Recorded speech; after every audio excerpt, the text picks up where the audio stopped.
What's eating you? What's eating you?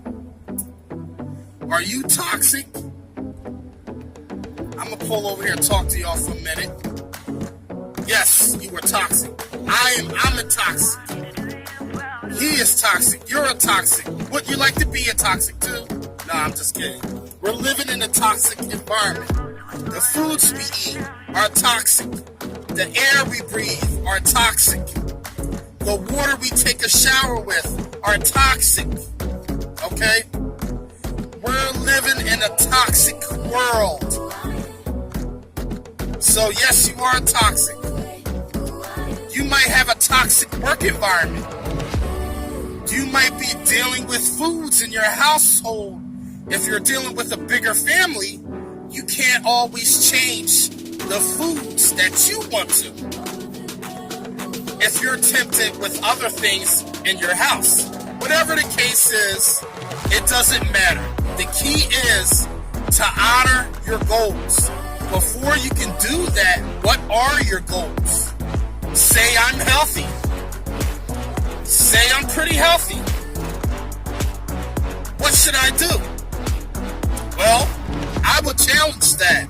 Are you healthy? Or only are you as healthy as what that last lab coat has told you? Oh, you got a clean bill of health. I'll see you next year. Or take 2 and call me in the morning. Well, you don't know unless you were told, per se.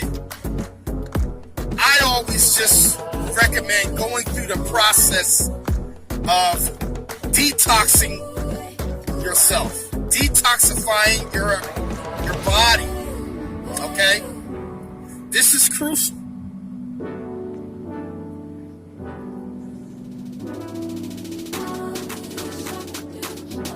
For a healthy person that goes through the process of detoxifying your body, you want to do this, especially if you had some sizable and noticeable results from detoxifying your body. Some things do need to change within our lives. This is a given for our health and our well-being. Our environment isn't necessarily clean. Everybody benefits from detoxifying their body. So even if you stop detoxing your body, you can actually change your life if you practice detoxifying your body. Even if you're taking distilled water every day for all your drinking water, what is your shower water? What is that like with all the fluoride and chlorine in it?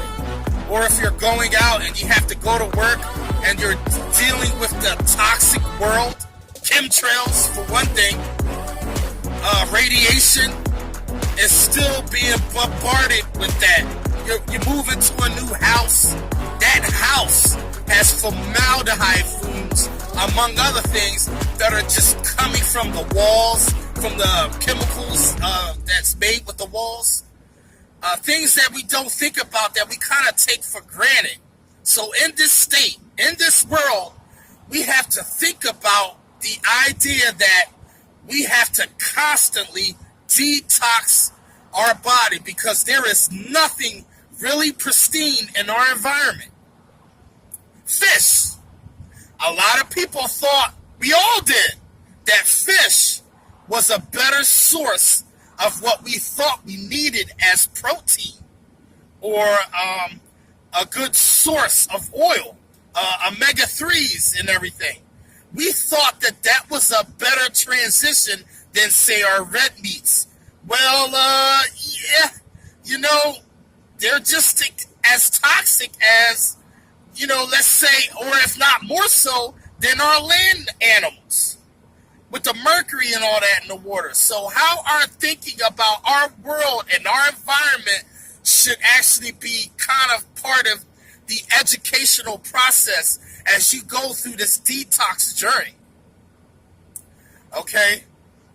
It's a great journey to take.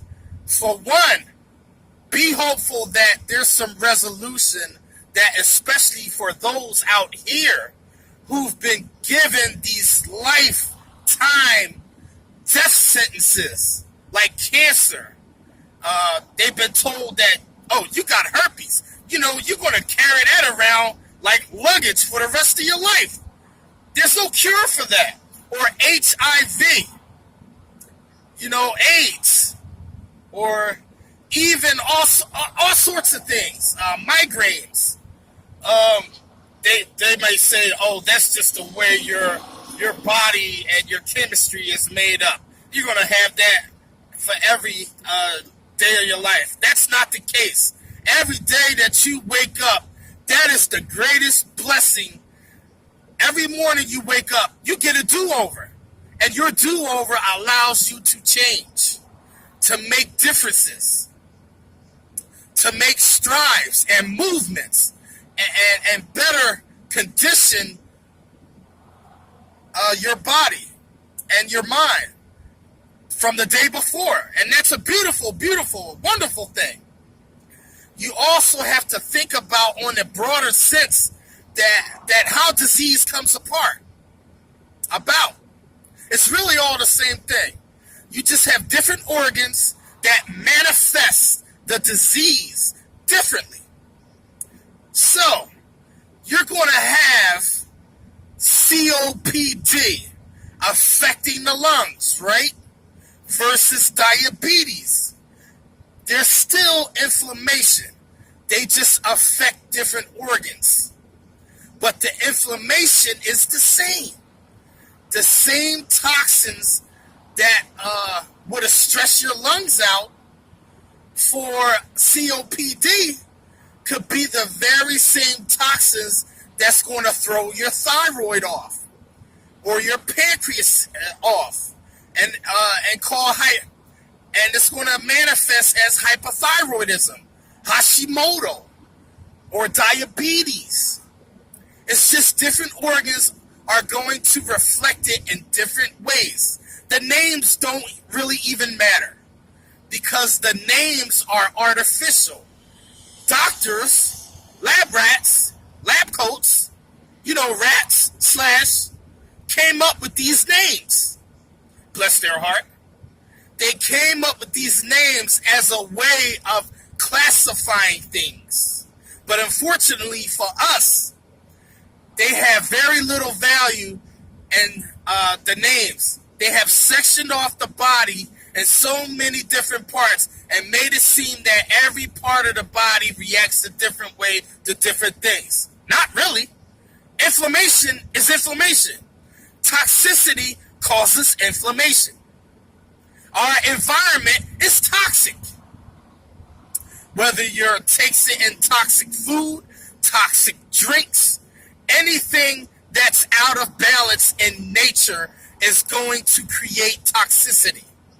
Toxicity manifests, comes to light, begins as soon as the body loses ground and getting rid of the toxicity, meaning cancer is very resilient. A child at 10 might have a high level of the word I'm trying to say? They're resilient. The kids, a child at 10 that might have a high level of redox, I don't know how to say the word, but they might have a high level of aerobic activity, a high level of cellular turnover, meaning they can fall and get the scab on their arm and they're healed up in a few days.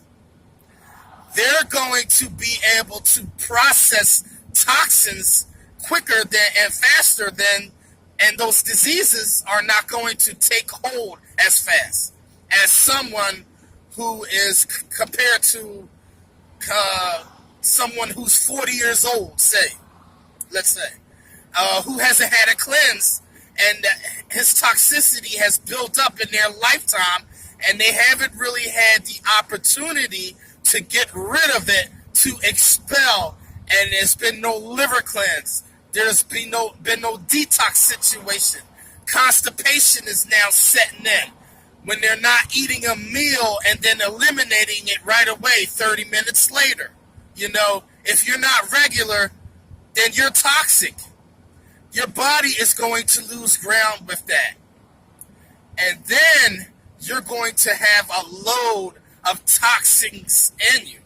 A toxic load is going to stress the system in different ways, depending on where the toxicity has kind of bunched up or found itself in your system, so to speak. So the body is very powerful and resilient. It has the capacity to take a toxin, a pathogen, whatever it is, and encapsulate it. Unfortunately, we come to know that encapsulation is cancer.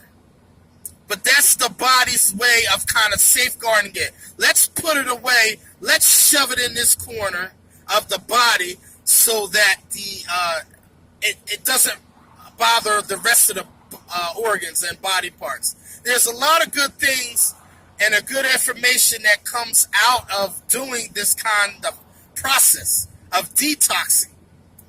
Do you have to detox forever? No, you don't. But you have to kind of consider it, because we're living in a toxic world forever, in the sense that this will always be a part of your medicine cabinet of detoxing your body, at least for now, until something even more, so that, I lost my train of thought. You got to just constantly cleanse yourself, because we're living in a toxic environment.